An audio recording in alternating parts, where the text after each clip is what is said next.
Туфан Миңнуллин турында сүз шықса, татар кешесенең шын мәгънәсендә ул патшасы күз алдына килеп баса.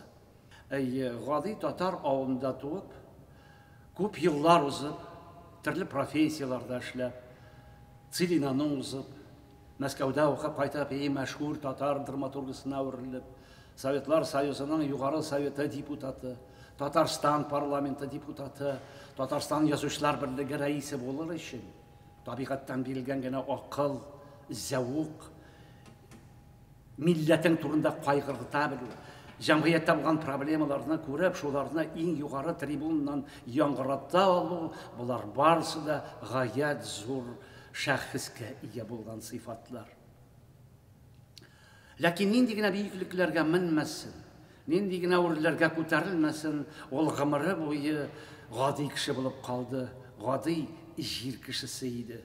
Үзенең уңышлары, җиңүләре белән, үзенең хаталары, каршылыклары белән.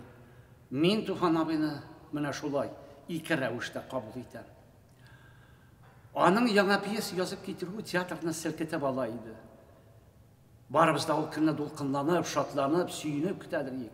Чөнки аның әсәрләрендә режиссерлар өчен көтелмәгән сюжет, артистлар өчен кабатланмас образлар һәм җыр телле текстлар буладыр. Ул исән чакта Туфанга рәхәт, ул ни генә язса да театр шуны куя дип әйтүчеләр бар иде. Дөрес түгел. Әсәрләренә карата Туфан абыйга шактый каты тәнкыйть сүзләре дә, тискәре фикерләр дә ишетергә туры килде. Ул сүзләрне Туфан абыйны яраткан, аны хөрмәт иткән, аны көтеп алган артистлар әйтә иде. Театрда шундый тәртип. Автор яңа әсәрен тәкъдим итеп, коллективка укый. Шуннан артистлар үз фикерләрен әйтәләр. Күп очракта әсәрнең оңай якларын санап чыккач, күбесенчә иң нык сүзләр аның җитешмәгән якларына басым ясала. Бу табигый күренеш. Сәнгатьтә, иҗатта фикер алышу, анализлау, капма-каршы карашларның бәрелеше булмаса, иҗаттың бер урында таптана башлый.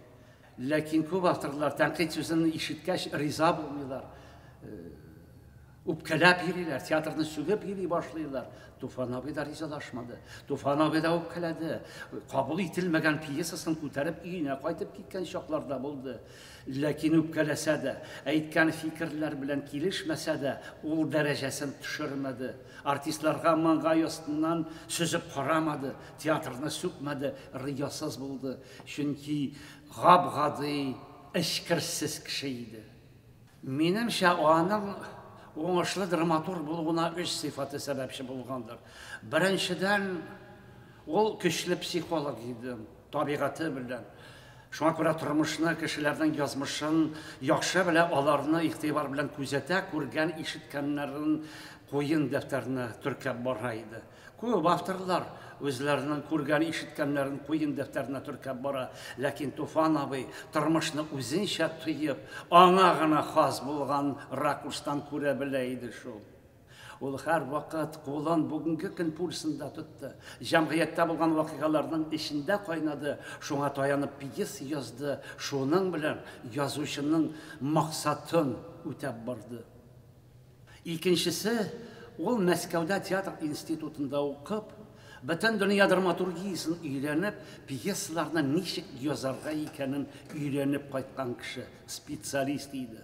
Өченче сыйфаты аның тырышлыгы.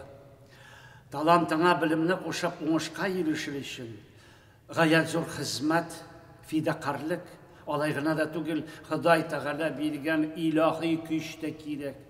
Туфан абый гомере буе шулай яшәде, шулай иҗат итте. Янды, киде, борчылды, йөрәк серләрен кыягазга күчереп пьеса тудырды. Шуның белән тамашачыларны көлдерде, җылатты. Иң мөһиме, кешеләрне уйланырга мәҗбүр итте.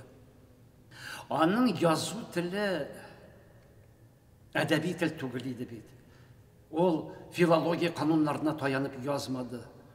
Мин урам теле белән язам дип ул үзе әйтә иде.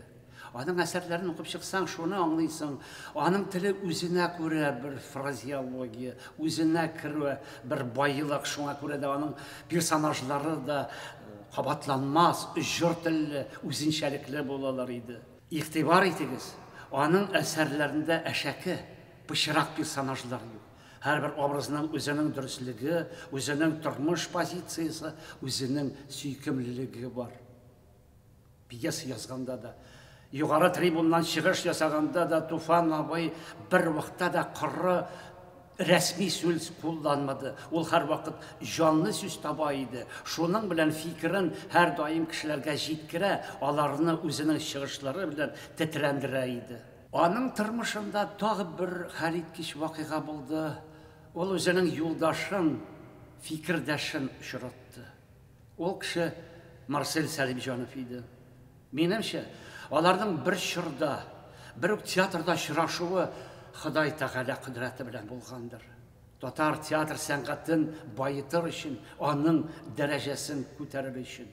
Алар бер-берсен аңладылар, тойдылар, кулга кул тотынып иҗат иттеләр. Бер-берсеннән көнләштеләр, узыштылар, үпкәләштеләр, ләкин бер-берсеннән башка яши алмадылар, чөнки бер-берсенең иҗатын байытып тулыландыралар иде. Юкса моңлы бер җыр пьесасын, пьеса түгел, публицистика диделәр.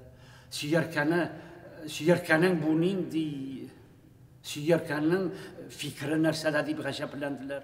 Гыргыри кияүләрен бу нинди буш әсәр дип аптырадылар. Ләкин бу тәнкыйтькә эләккән пьесалар.